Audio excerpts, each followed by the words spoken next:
I was a Boy Scout here 80 years ago, okay? I'm 93 years old, so 80 years ago. And when I was a Boy Scout here, all the guys from World War I were only in their 40s. So I knew most of the guys from World War I. And back in those days, this place was pretty lively.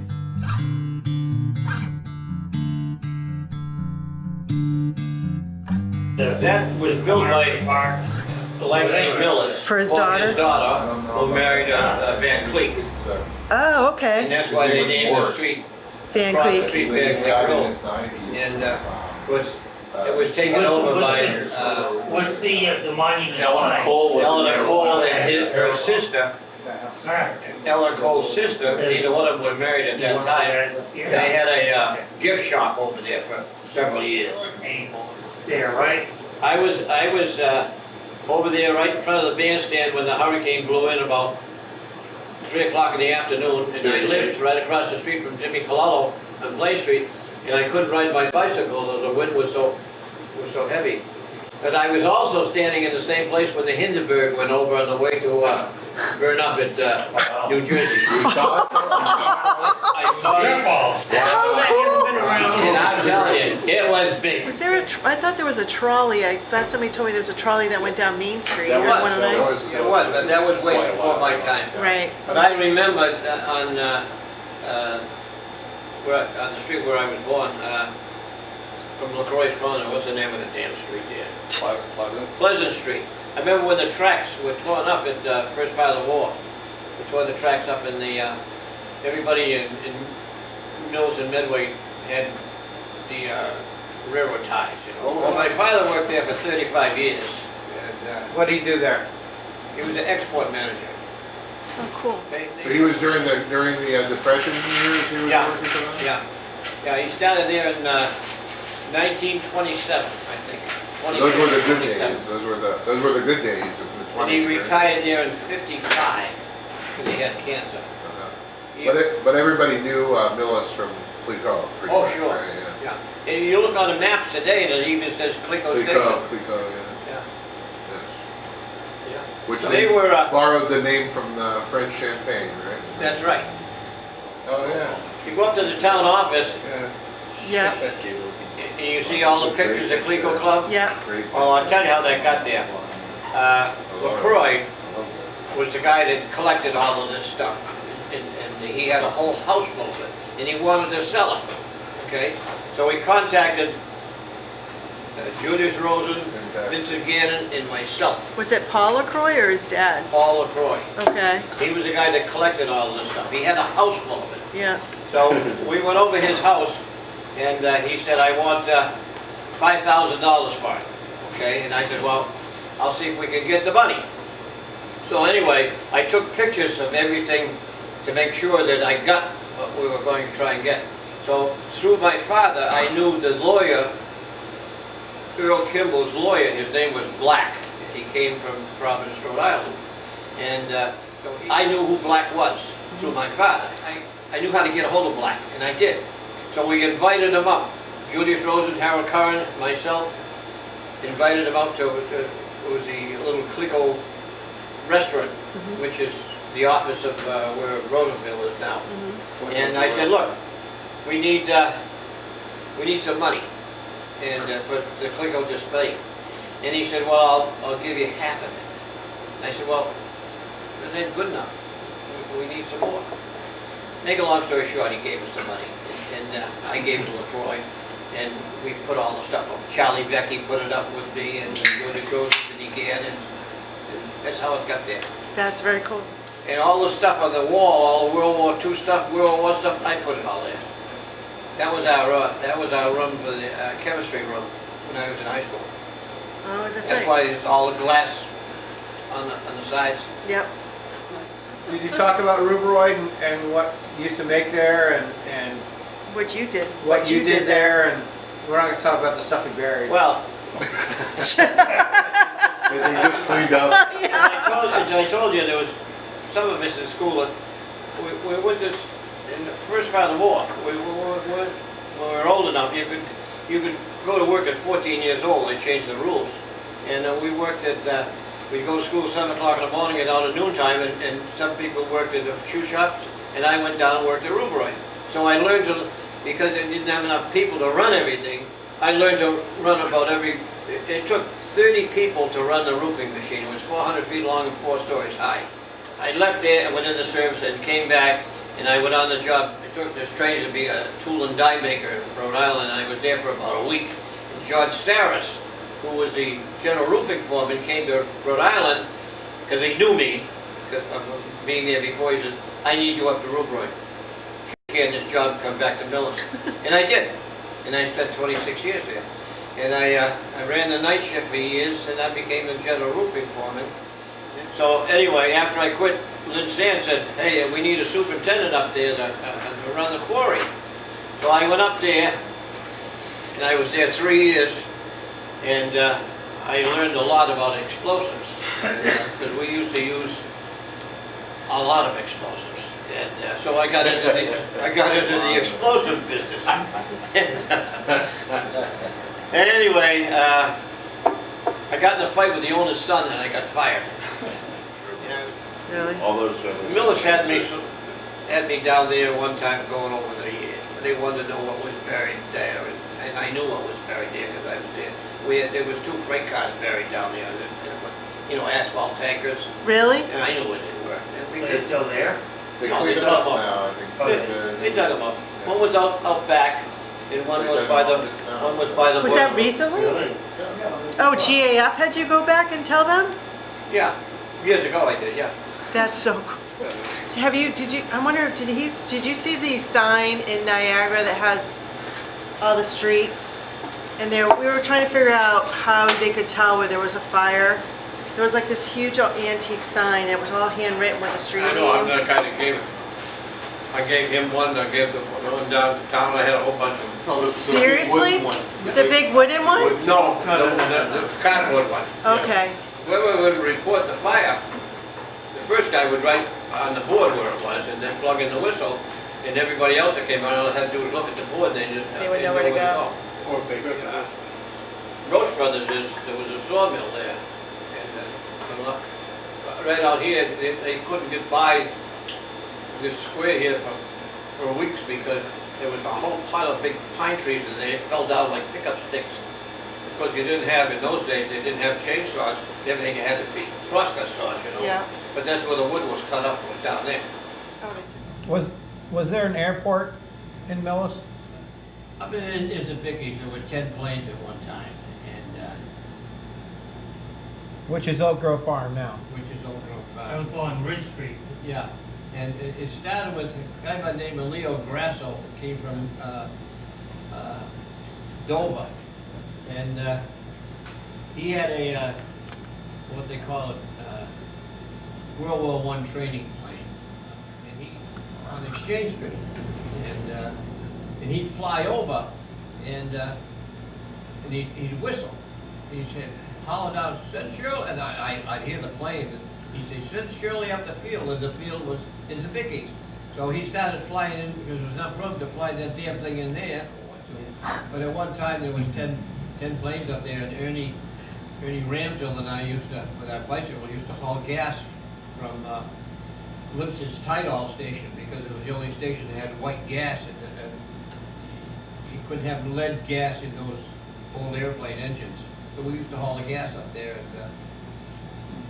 And, Did you get a fly? Did you get a ride? never did. On my 80th birthday, and I'm now 93 years old, so it's 13 years old, and we were asked, the Legion was asked for the fellows to go up to the school and talk to the assembly about our involvement in World War II. And so there was 2 fellows ahead of me, and of course they got a little bit bored listening to it, and so it was my turn. I was the last one, and I said that I'm going to deviate somewhat. I'm going to tell you what Millis was all about during World War II. And so I started off, and this is my speech, and I thought it might be interesting because there's a lot of history in it. And it says, Teachers, students, ladies and gentlemen, my name is Edward Buddy Shropshire and I am a townie. In a few months I am fortunate I celebrate my 80th birthday. I was asked by Mary Payson to join others here at the high school and tell about our experiences during World War II. This in itself is fitting, for tomorrow is Veterans Day. However, I'm going to deviate from the norm somewhat and tell you what life was all about in Millis during World War II years. President Roosevelt declared war on the Axis powers December 9th, 1941, and again on Japan after the Japanese attacked Pearl Harbor on December 7th, 1941. During his radio speech to the nation on December 9th, this is what he said: "Every citizen in every walk of life shares the same responsibilities. The lives of our soldiers, sailors, and the future of our nation depends upon the manner in which each one of us fulfills our obligation to our country. First," he said, "we must speed up all existing production by working 7 days a week, 24 hours a day, and that will include industries that produces all the raw materials, and my friends, and that's what we did." In 1941, I was 14 years old, a Boy Scout in the first year of junior high. Millis High School became a different place back then. We were taught what war was all about and the part we were about to play. In the corner of the school hallways was a large container filled with sand and contained a shovel. We were instructed that if a incendiary bomb were to come through the building, we were taught to pick it up with the shovel and deposit it in the sand. Incendiary bombs contained phosphorus, which burns with great heat and very difficult to extinguish. They were dropped from airplanes in clusters for the only purpose of starting fires. In the auditorium, we were taught to march and instructed on the manual of arms with wooden guns. There were 2 airplane identification stations in Millis. Their purpose was to identify aircraft flying over Millis and to call into Central with the information on the type of plane and the direction it was going.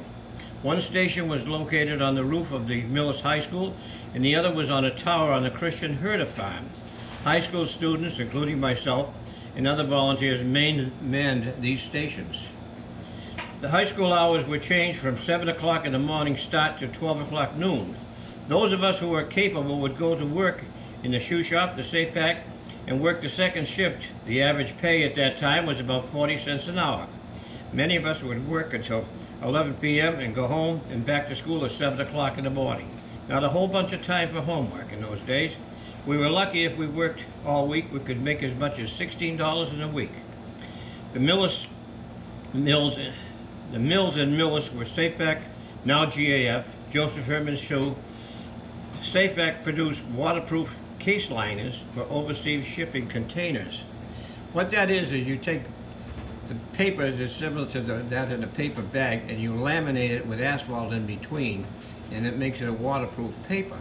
And then they would put it on large, at that time we had hired around 50 gals that I can remember, and they would put the paper would be cut in pieces, and the gals would put it on the table and they'd fold it to fit the containers for overseas shipment. That's what they did. Okay. We employed about 100 women to fold and crease the liners in various shapes and sizes. A separate section of the complex produced roofing shingles and roll roofing. This material was used to build Army camps such as Camp Edwards on Cape Cod and Camp Devens in the western part of the state. The Joseph Herman Company produced shoes for both the Army and Navy, dress and work boots. They operated 7 days a week, 24 hours a day, 7 days a week during the years from 1941 to 1945. Because we used to come up from Plain Street where I lived and stand on the wooden bridge, and you could hear the stitching machines tack tack tack tack tack tack all day long and all night long. The Boy Scouts and Girl Scouts would go door to door and ask people to donate various materials for the war effort. The Millis Legion would sponsor many of these scrap drives. We would collect aluminum, copper, scrap iron, paper, and cloth. This material was deposited at the railroad station. Where it went from there, I just don't remember. What we did was, I can remember my Aunt Lillian Mott, whose husband was in the service. She had a 32 Chevy, and she would pick us up and we'd go door to door, and I can remember going up by Glen Ellen to a house where whoever lived there, and a woman gave me brand new pots and pans that were aluminum so she could donate to the war effort. And a lot of people did that. There were many women who donated their time making different types of bandages for injured troops. There were sewing machines and equipment set up at the old Ellis School, located where used to be Rockville. You people know the old Ellis School up in Rockville? Well, that was filled with sewing machines, and they made bandages in World War II. There was a lot of women that worked there. The government rationed just about everything. Each city and town had their own rationing boards. These boards contained a group of people selected to expedite the rationing as fair as possible. Food stamps were issued in small booklet forms. I should have brought some in because I have them. They were cardboard-like design and contained red stamps for meat and blue stamps for produce, sugar, butter, etc. Gasoline was a high priority. On your automobile, if you had one, you were issued a letter that would paste on your windshield, the lower right-hand corner. It would be a letter A through F, just like your inspection sticker is today. If you had an A book, you were allowed 3 gallons of gasoline per week. How much was gas? 8 gallons for $1 when I was in. 8 gallons for $1. If you worked in an central war industry, you would be issued a B, C, or D, or even E book based on the length of travel. Oh yes, if you had a 4-passenger automobile, you were required to carry 4 people. I was stopped several times with my 32 Chevy, and I just had one person with me, and they wanted to know why I was stopped and where I was going. That was done all during the war at that time. I'm here to tell you that when it came to gas rationing, it was bartering, conniving, swapping, stealing, and much more. In high school, I had a 32 Chevy Coupe, one of 3 cars in the school at that time, and I had an A book.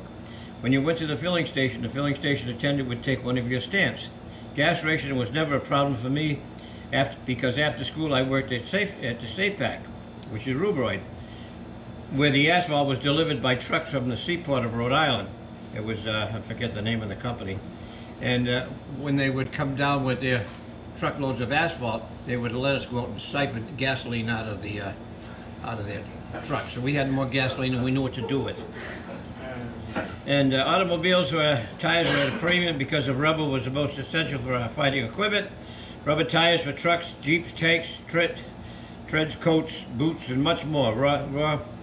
Rubber was imported from South America. Incidentally, I'm sure that you know that it was Henry Ford that bought several thousand acres down in South America to plant rubber trees to try to help in the rubber, to produce rubber in those days. Rubber was imported from South America, and synthetic rubber called butane hadn't been invented until 1942, and that's what tires are made out of today.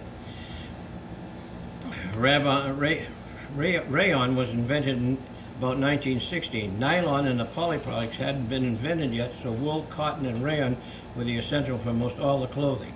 Women's silk stockings were almost impossible to come by because silk was used to manufacture parachutes for our troops. Even the silkworms were required to work time and a half. Page 3. Bear with me, kids. All right. Blackouts were the law of the land. All lights and non-essential areas were to be shut down at night. Headlights on automobiles were painted black halfway down the lens as to lessen their glare. Each town street had its own air raid warden. His job was to walk through the neighborhood at night and make sure each house had its shades pulled all the way down. Some of our ships just offshore were torpedoed by German submarines because of the silhouette caused by the lights on shore during the first years of the war. And that, my friend, is pretty much what Millis was all about during the war years. Now for the fun part. This speech is supposed to last 10 minutes, so how am I doing so far? Millis High School in 1942 and 1943 played 6-man football. In 1944, we were able to muster enough men to play a team of 11. I played of every minute of every game both ways. We lost to our favorite enemy in Medway. They were kind of getting sick of listening to me. So I said, I got back to them 6 years later when I married one of their cheerleaders, and I got a rousing. And I did it, and that was Jones. She was a cheerleader at that time. Yeah, that's awesome. There you go, Johnny. If you were in those years, Millis High, in order to graduate and receive your diploma, you were required to earn 15 points. At the end of my junior year, I fortunately acquired 14. Several of my classmates had already enlisted in the service, and others couldn't wait any longer. We were allowed to take a final exam by our homeroom teacher, Mary Downing Welch, which some of you might even remember. The exam was English literature. Gardner Rice, Donald Ingraham passed with flying colors, and I think a complete idiot could have passed that test, because all you had to do was write your name. For the reasons I can't remember, we get towards the end, kids. For reasons I can't remember, I decided to list in the United States Coast Guard, which incidentally is part of the U.S. Navy during wartime. We reported, there was three of us, Gardner Rice, Donald Ingraham, and myself. And we were ordered to report to the Coast Guard recruiting office in Boston on March 1st, 1945. To this day, I can't remember our transportation to Boston, but I'll never forget what happened when we got there. After swearing in ceremonies, we were put on a train bound for Grand Central Station in New York. Upon arriving in New York, we then were transported to the Coast Guard by a Coast Guard truck. I remember the truck. It was painted gray and had a number on it. I learned later that everything in the service had a number on it. Anyhow, the gray truck, loaded with young men from New England, finally arrived at the Coast Guard training station at Manhattan Beach in Long Island late in the afternoon. We were marched to a long building where we were given an armful of clothes, a big bag called a sea bag, 2 pairs of shoes, and 7 shots in the right arm. We were then ordered. It seemed that nobody asked us anymore. We just ordered to march to the barracks, among a lot of other barracks. The barracks were quite large. It contained 200 bunks, upper and lower head, and a head. I was quick to learn that a head meant toilet. Soon after, some guy in a loud voice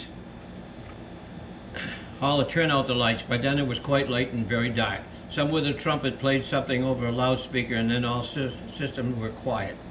Later in the night, I heard somebody crying, and somebody shouted, "Shut up, you blankety blank baby."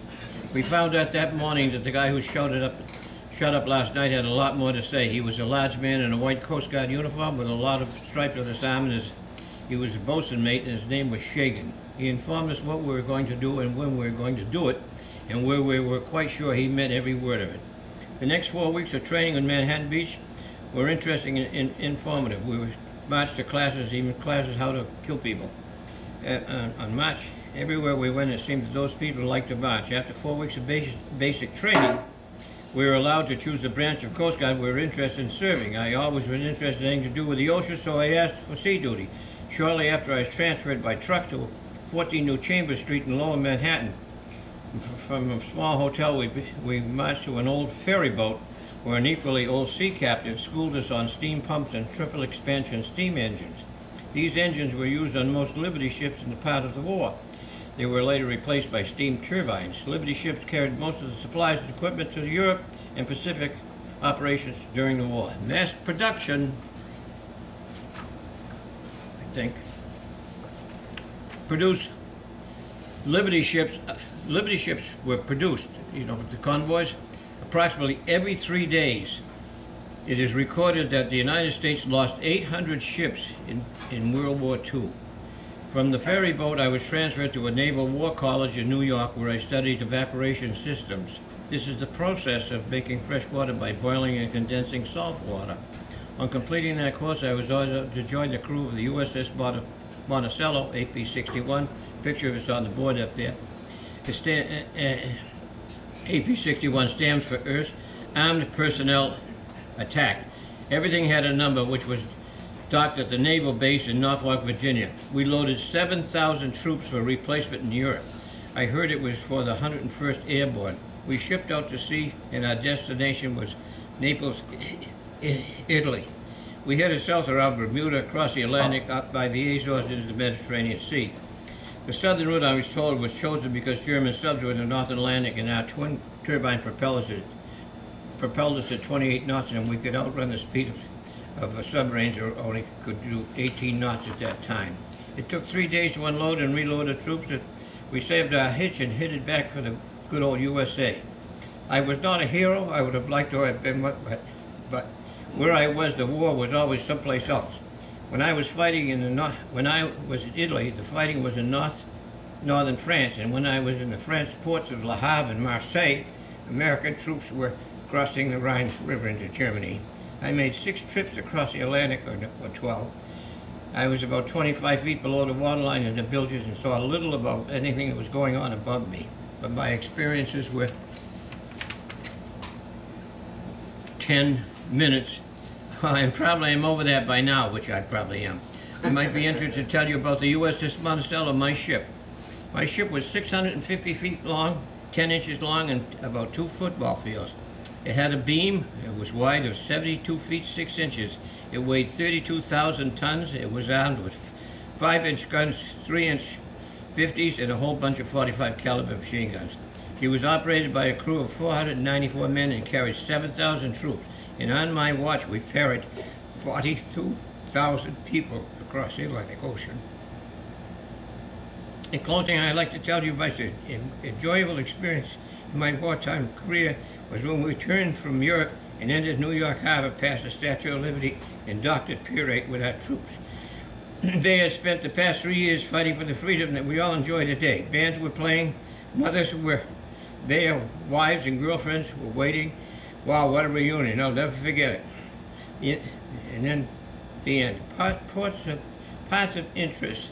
United States Coast Guard, formerly named the Cutters, was commissioned by George Washington October 4th, 1790. The Coast Guard fought in every major war since the beginning of the Declaration of Independence. In World War I, the Coast Guard lost more men proportionally than any other branch of the service. World War II, 230,000 men and 10,000 women served as part of the United States Navy. We manned 351 naval ships, 288 Army vessels, and 802 landing craft. On January 1st, the Coast Guard was returned to the Navy Department. In conclusion, can this insanity ever end? Yes, it can. As I look back over the microphone, I see the youth of America. You, the Boy Scouts, Girl Scouts, and all the young people are better educated, smarter than my generation ever was. The future of this world belongs to you. You can, you must, you will, break on me. You can, you must, you will, with God's will, bring everlasting peace to this world of ours. Thank you.